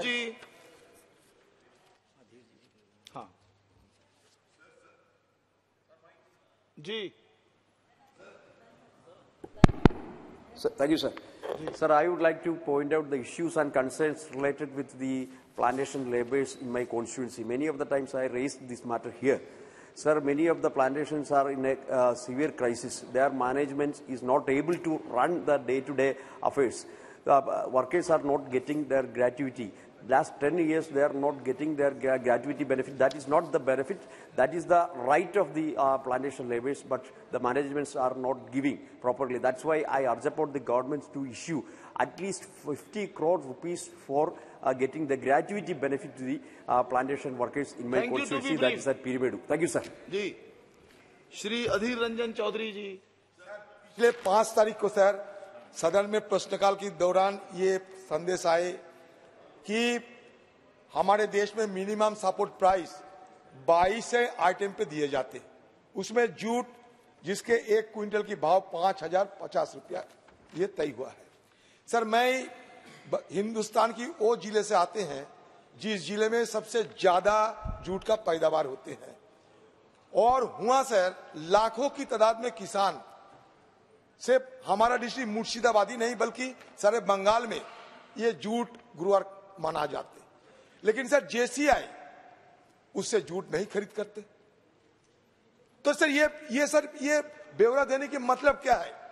अगर जेसीआई जूट उन लोगों से ना खरीदे तो वो बेचारे किसान जाए कहां? बाजार में बिचौलिया है, बाजार में महाजनों ने लूट रहे हैं। साथ साथ sir jute board, national jute board बहुत बारे बातें कहते हैं कि हम डाइवर्सिफाइड प्रोडक्ट बना के मदद करके मार्केट एक्सपोजर देंगे, लेकिन वो भी किसानों के साथ और वहां जो गरीब लोग जो डाइवर्सिफाइड जूट प्रोडक्ट बनाना चाहते हैं उन लोग के साथ भी इस तरीके की धांधली कर रहे हैं। सर इसके लिए ये आज जूट ग्रोअर के हालात दिन पे दिन बदतर होते जा रहे हैं। मैं इस सदन से ये गुजारिश करूंगा और मंत्री को ये मेरा दरखास्त रहेंगे कि जब सदन में पेशकश किए जाते हैं कि मिनिमम सपोर्ट प्राइस 5050, तो कितने किसान, कितने जूट ग्रोअर ये 5050 पैसा में, रुपया में ये पाट बेचे हैं, इसका भी ब्यौरा देना चाहिए। माननीय सभापति महोदय जी, 1 मिनट प्लीज। इस सीमा का प्रत्येक माननीय सदस्य आपने अति महत्वपूर्ण विषय पर बोलने का अवसर दिया, मैं आपका आभार व्यक्त करता हूं। महोदय, उत्तर प्रदेश में शिक्षा मित्रों की चयन प्रक्रिया, इसमें ग्राम सभा का सर्वाधिक अंक प्राप्त व्यक्ति मेरिट के आधार पर शिक्षा मित्र बना है। शिक्षा मित्र पूरे मनोयोग से उत्तर प्रदेश के प्राथमिक स्कूलों में 23 वर्षों से सेवाएं दे रहे हैं। उत्तर प्रदेश की पूर्व मुख्यमंत्री आदरणीय बहन कुमारी माती जी की सरकार द्वारा कार्यरत सभी शिक्षा मित्रों को 2 वर्ष का बीटीसी प्रशिक्षण डाइट के माध्यम से कराया गया था। वर्तमान में शिक्षक की योग्यता के जो मानक एनसीटी द्वारा निर्धारित है, वह मानक उत्तर प्रदेश के लगभग सभी शिक्षा मित्रों ने पूरे कर लिए हैं। लेकिन दुर्भाग्य है कि उत्तर प्रदेश की भाजपा सरकार केवल इस महंगाई में शिक्षा मित्रों से 10,000 रुपए प्रति माह मानदेय में कार्य करा रही है। जबकि अन्य राज्य जैसे बिहार, उड़ीसा, राजस्थान, हिमाचल प्रदेश, मध्य प्रदेश, छत्तीसगढ़, झारखंड आदि राज्यों में शिक्षा मित्रों को राज्य कर्मचारी का दर्जा देकर समान कार्य, समान वेतन व अन्य सुविधाएं लागू की हैं। महोदय, मेरे आपके माध्यम से सरकार से अनुरोध करता हूं कि पूरे देश में, खासकर उत्तर प्रदेश राज्य में भी शिक्षा मित्रों को राज्य कर्मचारी का दर्जा देकर समान कार्य, समान वेतन तो अन्य सरकारी सुविधाएं प्रदान करें। आपका बहुत बहुत धन्यवाद।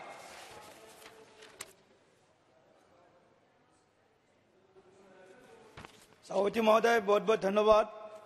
पिछले कई बार मैंने इस सदन में मेरे लोकसभा संसदीय क्षेत्र में मेरे दरंग डिस्ट्रिक्ट जो नोडल डिस्ट्रिक्ट भी है मेरा, वहां पर अभी तक रेल लाइन का कोई कनेक्टिविटी नहीं है। तो बार बार मैं उठा रहा हूं, उसका सर्वे भी हो गया है, सुना हूं, लेकिन अभी तक इसका क्या स्टेटस है अभी तक जानकारी नहीं है। मैं आपसे निवेदन करता हूं जल्द ही जल्द मेरे इस दरंग डिस्ट्रिक्ट को रेल लाइन मैप में सम्मिलित किया जाए। दूसरा, 31 दिसंबर और 1 जनवरी 2024 में देवघर में ऋतिक कॉन्फ्रेंस हो रहा है, all India Hrithik conference. North east से काफी मात्रा में देवोतीस आता है, ऋतिक लोग आते हैं, तो उनके लिए एक स्पेशल ट्रेन 29 दिसंबर को डिब्रूगढ़ से और 3 जनवरी को देवघर से गुवाहाटी डिब्रूगढ़ तक एक स्पेशल ट्रेन का व्यवस्था किया जाए। इस संदर्भ में जनरल मैनेजर एनएफ रेलवे से भी एक प्रपोजल आया हुआ है। मैं आग्रह करता हूं रेल मंत्री से ये स्पेशल ट्रेन दे करके ये व्यवस्था किया जाए। बहुत बहुत धन्यवाद अध्यक्ष महोदय। I rise to bring your attention the alarming surge in violence and abuse against children in our country. It is disheartening to see that the recent data from National Crime Record Bureau paints grim picture of vulnerability to our children. According to NCRT data, the situation reveals a disastering reality with a staggering 409 crimes against children every day. Crimes against children were majority dominated by 2 heads, with the kidnapping and abduction according to 45%, and the protection of children from sexual offence POSCO Act 2012 according to 39.7% cases, which includes the child rape. Sir, in light of the situation, I urgently call upon the government to take swift and devised action to enforce existing law, expedite the rape resolution of cases, and advocate immediate legislation measures aimed at introducing child-friendly methods for evidence gathering. Accordingly, Additionally, it is to conduct expensive capacity building and sensitization programs for law enforcement agencies, ensure that they can promptly and effectively handle cases related to crimes against children. Lastly, I would request the establishment of comprehensive rehabilitation programs, including the provision of dedicated psychologists to aid the recovery and well-being of affected children. Thank you. Shrimati Sunita Dayal ji, Sunita Duggal ji, sorry, Sunita Duggal ji. बहुत बहुत धन्यवाद सभापति महोदय। सभापति महोदय, मैं आपके माध्यम से बहुत बहुत धन्यवाद करना चाहती हूं आदरणीय प्रधानमंत्री जी का, कि जिन्होंने पूरे भारतवर्ष के अंदर जिस तरह से जो रेलों का जाल बिछाया है, अभी पिछले दिनों ही 7 वंदे भारत जो है उसका उन्होंने उद्घाटन किया।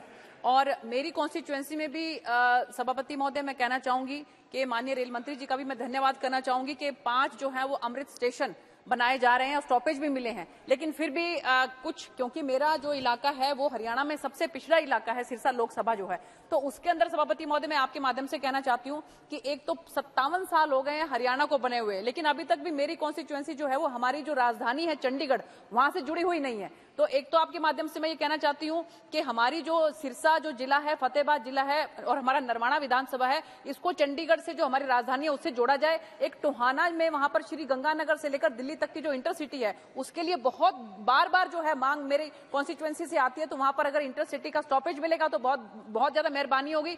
और सभापति महोदय, एलनाबाद से लेकर जो है सिरसा तक एक छोटा सा टुकड़ा है, अगर वहां पर नई रेल लाइन बन जाती है तो बहुत जो है वहां पर मेरे इलाके के लोगों को फायदा मिलेगा। रेल मंत्री जी को आपके माध्यम से कहना चाहती हूँ बहुत धन्यवाद सभापति महोदय। Sir, 1.5 minutes, sir. This is regarding the cyclone that has happened in Andhra Pradesh. Thank you, sir. I would like to bring to the notice of central government the issue of farmers, the drought situation in the state of Andhra Pradesh, sir. And as expected, the drought came because there was 25% less rainfall in the Kharif season.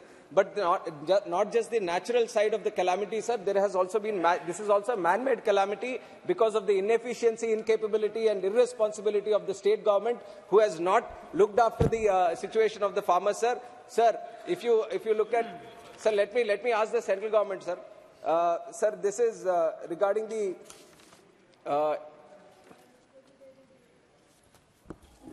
sir, in the before the monsoon, sir.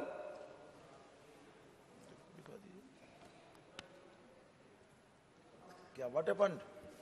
Sir, 1 minute, sir. 1 minute. I just. Very important subject, sir. It is only 1 minute to speak. Sir, 1 minute. I've just lost it. Sir, regarding the drought, sir, if you look at the season that has just happened, sir, the state government was supposed to complete a lot of projects in the last 4.5 years, but not a single project has been completed. And also the canal system, sir, it has not been properly maintained. If you go in the state, you can't even find any canal system, sir, right now. It is completely covered with silt and greenery. So in this situation, 25 lakh acres, sir, farmers have not sown in 25 lakh acres because of the inability of state government. And also secondly, sir, whenever there was drought, during former Chief Minister Nara Chandrababu Naidu's time, he used to use technology, sir, just to wet the crops in that critical time. Sprinklers, drip irrigation, and also rain guns. When you can use these kind of systems, sir, you can save the crops. But none of these kind of systems have been utilized by the state government, sir. And also, one of the important points, sir, no report has been prepared for the draft situation, sir. Out of more than 650 mandals, even though more than 50% of the area in the state has been affected by drought, there have been only 100 mandals which have been put in the list, sir. I know for a fact in my constituency, Ichapuram received 60% less rainfall. Sompeta, Palasa, Vajrap, Kotturu, Kaviti, all these have been affected by the drought, but they are not listed in the drought-affected areas, sir. If this is the kind of attitude, then they won't get any input subsidy, they won't get any insurance, they won't get any incentive for the next Rabi crop. The situation is so bad, the state government is now telling the farmers, don't even sow any crop for the Rabi. Sir, if this is the situation, how is the farmer going to come out of this crisis, sir? On top of this, some farmers were fortunate enough to save their crops, sir. But now the gods have been angered again, and we have been affected by Michaung cyclone, sir. Now, whatever little crop is ready for harvest, it has been submerged, it has been damaged, and whatever was harvested also, because there was no proper storage, even that is being damaged, sir. So I request the central government to send proper teams to make good assessment for the farmers and then provide an assistance of 5,000 crores for the state of Andhra Pradesh immediately, sir. Thank you. जी sir, आप हमको दिए हैं 0 hours में हमारा हम बंगाल में हावड़ा हमारा कॉन्स्टिट्यूंसी है, इतना तकलीफ हो रहा, थोड़ा बोलना चाहता है इसीलिए जी। इधर में बागसारा बोल के एक हमारा एरिया है जो बागसारा इन साउथ हावड़ा, उधर में आदमी लोग इधर उधर जा नहीं सकते। सोचिए सांतरागाछी स्टेशन दो घर कमती उधर में है, सांतरागाछी में लॉक कर देते, जब 1 घंटा उधर खड़ा हो रहे थे। अभी तक करीब कोविड से करीब 200 आदमी मर गया उधर खड़ा होके एम्बुलेंस से। तो हमारा विनती है आप लोग का पास, जब से विनती है जो जैसी भी करिए, ये इतना तकलीफ में गिर रहा, आदमी लोग ट्रेन बंद कर देगा बोला, ये करना चाहते, इसलिए हम MP हैं, हम विनती करते हैं आपको मिनिस्टर को भी जल्दी एक अंडरपास करा दीजिए। अंडरपास जरूरत है सर। जी थैंक यू। श्री दिलेश्वर कामत जी धैर्य रखिए प्लीज। महोदय, पूर्व मध्य रेलवे के समस्तीपुर मंडल अंतर्गत ललित ग्राम से फारबिसगंज रेलखंड का CRS इंस्पेक्शन 11/23 को ही हो चुका है, किंतु उस खंड पर अभी तक रेल परिचालन प्रारंभ नहीं किया गया है। फलस्वरूप बस मालिकों द्वारा जनता का शोषण हो रहा है। जोगबनी से दानापुर तथा जोगबनी से सहरसा एक्सप्रेस ट्रेन परिचालन के लिए रेलवे बोर्ड द्वारा टाइम टेबल भी निर्गत किया गया है, किंतु अभी तक इसका शुभारंभ नहीं हुआ है। साथ ही राजरानी ट्रेन नंबर 12,567, 12,568 पटना सहरसा का विस्तार सरायगढ़ या सुपौल तक किया जाए, अथवा कोई भी मेल एक्सप्रेस ट्रेन सरायगढ़ या सुपौल से पटना प्रतिदिन किया जाए। इस संबंध में मैं माननीय रेल मंत्री से कई बार भी ट्रेन चलाने का आग्रह किया, किंतु अभी तक यह नहीं हो पाया है। मैं आज इस सदन के माध्यम से मैं सरकार से मांग करता हूं कि उक्त ट्रेनों का परिचालन शीघ्र किया जाए। धन्यवाद। अध्यक्ष महोदय, हर रोज देश भर में लाखों डिपॉजिटर्स के करोड़ों रुपया कैसा लूटा जा रहा है, इसका उदाहरण। हेलो, बोलिए जी। अध्यक्ष महोदय, हर रोज लाखों डिपॉजिटर्स का करोड़ों रुपया कैसा लूटा जा रहा है, इसका उदाहरण मैं महाराष्ट्र के कुछ कोऑपरेटिव सोसाइटीज के बारे में बताना चाहता हूं, जिन्होंने मिलकर कम से कम 2000 करोड़ रुपए के जो लोगों के डिपॉजिट्स थे उसको लेकर फरार हो गए। आदर्श नागरी पद संस्था 62,000 डिपॉजिटर्स है। रुक्मणी, यशस्विनी, न्यानोबा 80% डिपॉजिटर्स जो है वो एक्स आर्मी मैन है, जिन्होंने अपना पैसा इसके अंदर लगाया कोऑपरेटिव सोसाइटीज और कोऑपरेटिव बैंक्स के अंदर।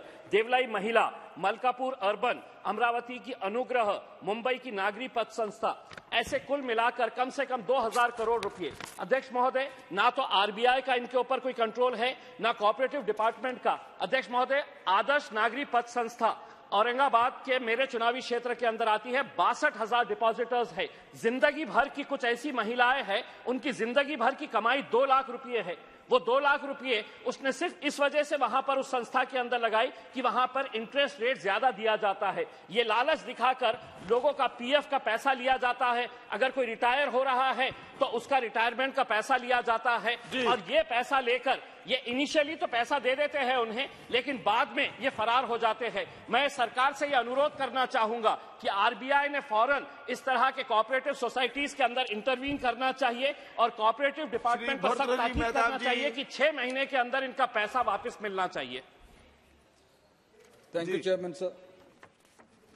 Large numbers of pilgrims from Orissa visit Deoghar, which is known as Baidyanath Dham, which is an important Hindu pilgrimage site. It is one of the 12 Jyotirlinga site of Hinduism and is famous for the Mela of Shravan.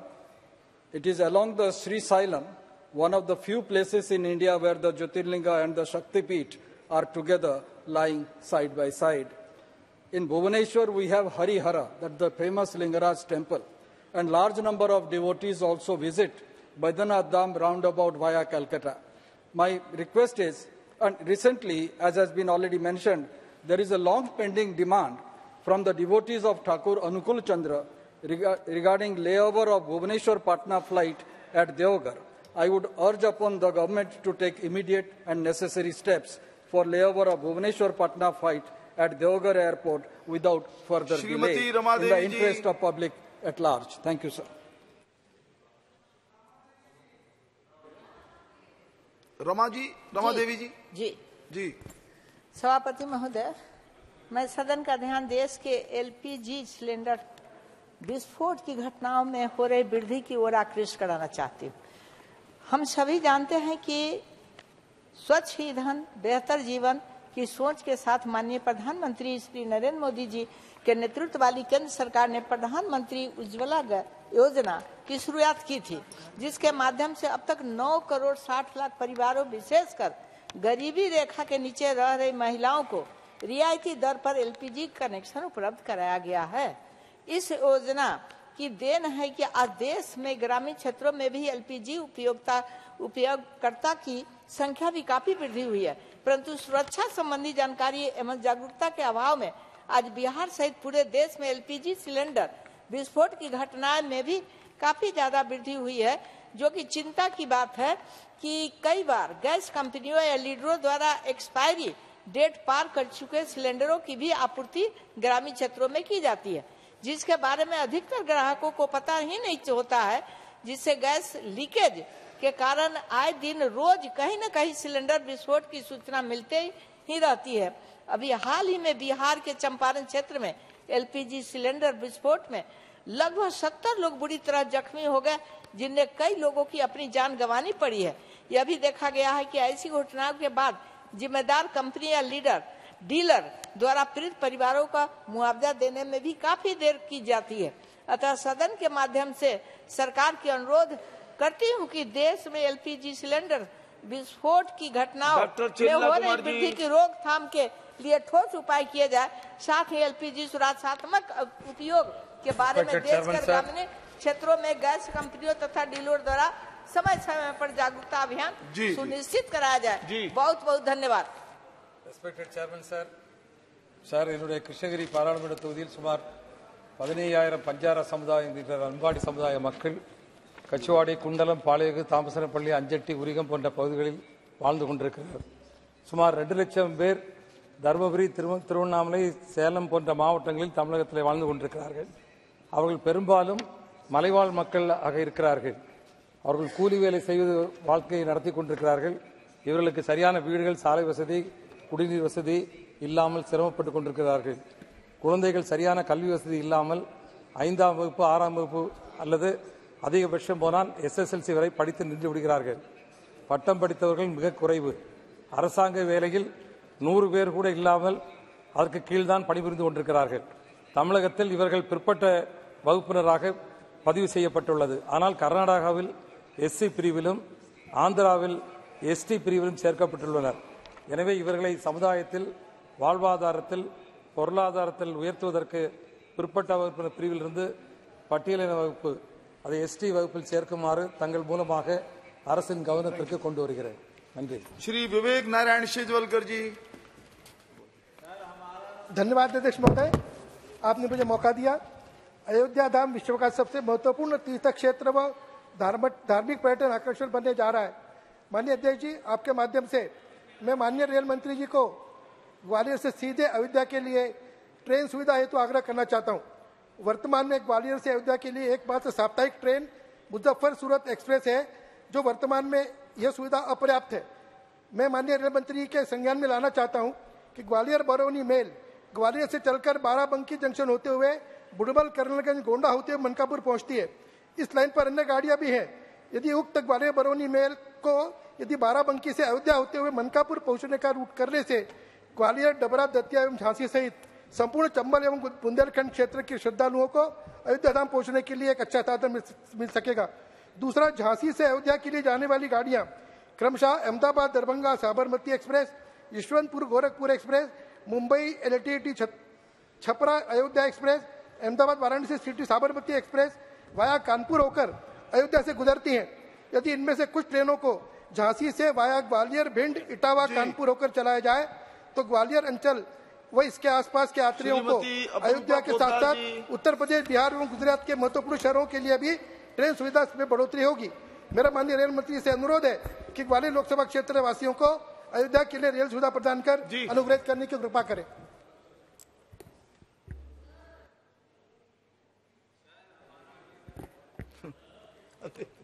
ধন্যবাদ অধ্যক্ষ মহোদয়জি। আমি আমার Arambagh parliamentary কনস্টিটিউয়েন্সির একটা খুব গুরুত্বপূর্ণ সমস্যা, যেটা বারবার দীর্ঘ 10 বছর ধরে পার্লামেন্টে উঠিয়ে আসছি, যেহেতু আরামবাগ পার্লামেন্ট কনস্টিটিউয়েন্সি একটু বৃষ্টি হলেই, কালকেই বৃষ্টি হয়েছে তাতেই বন্যার জল ধরে যাচ্ছে। কারণ খানাকুল এমন একটা জায়গা, অল্প একটু বৃষ্টি হলেই জল ধরে যায়। মুন্ডেশ্বরীর জল যখন গিয়ে রূপনারায়ণে পড়ে সেটা আবার ফ্লো ব্যাক করে সেই আমাদের গ্রামগুলোতে ঢুকে যায়, এবং তার জন্য খানাকুল 1 এবং 2 নম্বর ব্লক জলমগ্ন হয়ে যাওয়ার জন্য কানেকশনও পুরো কাট অফ হয়ে যায়। মুন্ডেশ্বরী নদীর ওপরে নতিবপুর টু গণেশপুর একটি বাঁশের ব্রিজ আছে, বারবার কেন্দ্র সরকারকে বলা হয়েছে, লেখা হয়েছে, কিন্তু আজ পর্যন্ত কোনো কিছু এটা দেখা হয়নি। এই ব্রিজটার জন্য আমার হাওড়া এবং হুগলি দুটো যেরকম কমিউনিকেশনের একটা সুন্দর জায়গা হবে, তার সাথে সাথে খানাকুল এবং 1 নম্বর 2 নম্বর ব্লকও যুক্ত হবে।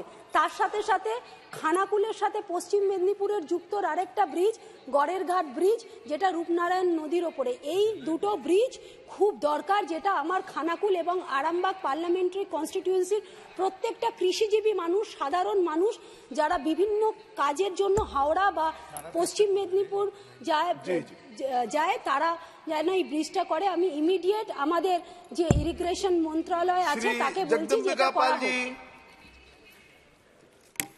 अधिष्ठाता महोदय, मैं बहुत आपका आभारी हूँ। आप स्वयं अवगत हैं कि सिद्धार्थनगर और नेपाल की उस तराई में जहाँ भगवान गौतम बुद्ध पैदा हुए, वहाँ पे बुद्ध के प्रसाद के रूप में जब बुद्ध जी थे तो काला नमक चावल दिया करते थे, और आज वो काला नमक चावल देश और दुनिया की बाजारों में जिस तरह से बुद्ध के प्रसाद के रूप में हुआ है, उसकी मांग बढ़ी। उसको देखते हुए उत्तर प्रदेश की सरकार और मुख्यमंत्री योगी आदित्यनाथ जी ने उसको 1 डिस्ट्रिक्ट 1 प्रोडक्ट में भी शामिल कर दिया। आप स्वयं काला नमक चावल के बारे में जानते हैं। जल संसाधन मंत्री श्री गजेंद्र सिंह जी हैं, मेरी कंस्टिट्यूएंसी में गए थे, इन्होंने वहाँ काला नमक चावल के बारे में किसानों से सुना, और 2700 हेक्टेयर से 15,000 हेक्टेयर हो गया, जियो टैग हो गया, और 1 डिस्ट्रिक्ट 1 प्रोडक्ट में है, निर्यात हो रहा था। लेकिन अभी बासमती को छोड़ के काला नमक पे प्रतिबंध लगा दिया गया। आखिर वहाँ के किसान ऋण ले रहे थे, वहाँ के किसान सिंगापुर का ऑर्डर होगा, यूरोपियन ऑर्डर होगा। तो मैं आपके माध्यम से सरकार से चाहता हूँ कि काला नमक चावल के ऊपर जो निर्यात पे प्रतिबंध लगाया गया है, उस प्रतिबंध को समाप्त किया जाए, जिससे किसानों के लिए एक नया जीवन मिल सके और वो उत्तर प्रदेश की $1 ट्रिलियन में अपना योगदान दे सके। Thank you very much, Speaker sir. Today I want to bring forth the plea of Anganwadi workers in India, an initiative under ICDS by the India government, where women are frontline workers providing essential services of additional and supplementary healthcare and nutritional services, including community-level immunization to children and pregnant women. They are the ones who drove the vaccination drive thousands of villages of the country as frontline workers during the pandemic. Yet they struggled with low financial support provided to them, which is referred to as either an honorarium or recurred incentive for their contribution, a meager and even less than the wages of a grade 4 employee in service of the government. Sir, in the absence of these Anganwadi workers, it would have been near to impossible for such a big country as India to provide essential primary health services to children and women in the grassroots. The government has taken advantage of these more than 24 lakhs of Anganwadi workers, entitling their hard work and giving them election and service related duties, adding more to their existing tax work. Time and again, the Anganwadi workers went to court demanding social security benefits, facilities, increased wages, the right to be paid gratuity, post-retirement benefits, and many more, but with no tangible result. Sir, I request the government to change the nomenclature of the compensation category of Anganwadi workers from honorarium to salary and provide requisite resultant benefits to them. Thank you very much, sir. बहुत परेशान है और मेरा क्षेत्र भी और आपका क्षेत्र भी, पूरा पश्चिमी उत्तर प्रदेश और पूरे देश में बहुत ज्यादा गन्ने के किसान हैं। और जो पिछले 7 साल से अगर हम लें तो 2 बार, केवल एक बार 10 रुपए रेट बढ़ा है, एक बार 25 रुपए रेट बढ़ा है, जबकि सरकार की अगर 7 सालों की महंगाई बढ़ी हुई अगर माने किसी में 8 पॉइंट कुछ परसेंट, कभी 7 पॉइंट कुछ परसेंट, कभी 9%, तो करीब 60% बैठती है, जो 300 रुपए के करीब बैठता है। तो कम से कम 550 रुपए गन्ने का रेट बढ़ाना चाहिए, मांग करता हूं आपसे।